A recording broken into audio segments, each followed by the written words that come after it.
नागधारी जोगी आसा बेटी ने बियाहब हो कहे गौरा जी के माय। नागधारी जोगी आसा बेटी ने बियाहब हो कहे गौरा जी के माय। गौरा जी के माय मैना भोकारी के काने हो, गौरा जी के माय मैना भोकारी के काने हो कने गौरा जी के माय। जटाधारी योगी आसा बेटी ने बियाहब हो कहे गौरा जी के माय। दियो बाराती घुमाए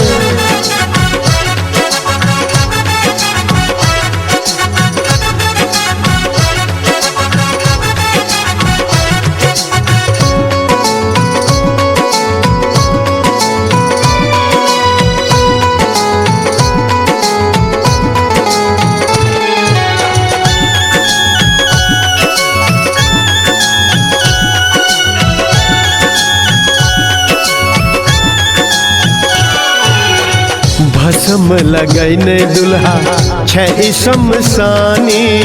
भूत प्रेत चेला चाटी अजब कहानी।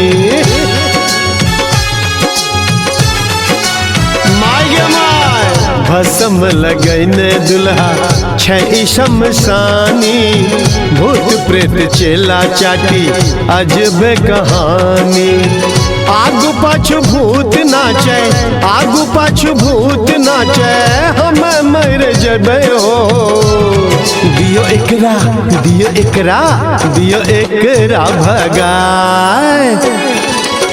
नागधारी जोगी आसा बेटी ने बियाहब हो कहे गौरा जी के माय, कहे गौरा जी के माय।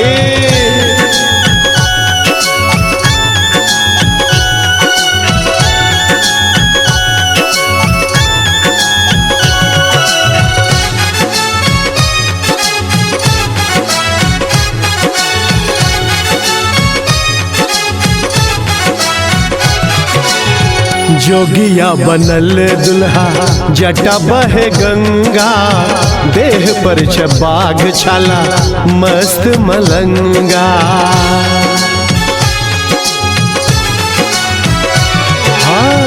भस्म लगैने दुल्हा जटा बहे गंगा।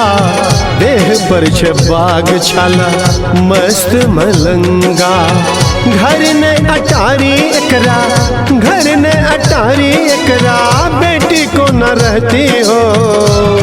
दियो दियो दियो बाराती घुमाए।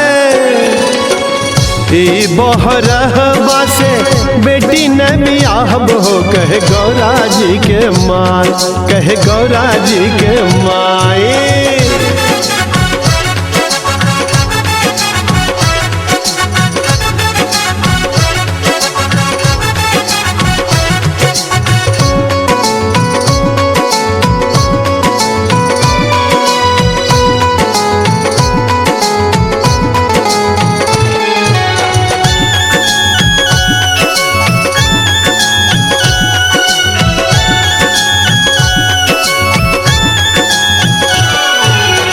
ब्रह्मा विष्णु संग सब देवता हैला।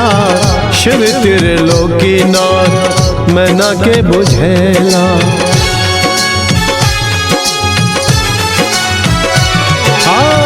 ब्रह्मा विष्णु संग सब देवता हैला। शिव त्रिलोकी नाथ मैना के बुझेला। जग जननी गौरा छठी, जग जननी गौरा छठी, बड़े भाग्यवंती हो। जानू जानू जानू दिलथी बुझाई। नागधारी जोगी आसा बेटी ने बियाहब हो कहे गौरा जी के माय, कहे गौरा जी के माय, कहे गौरा जी के माय।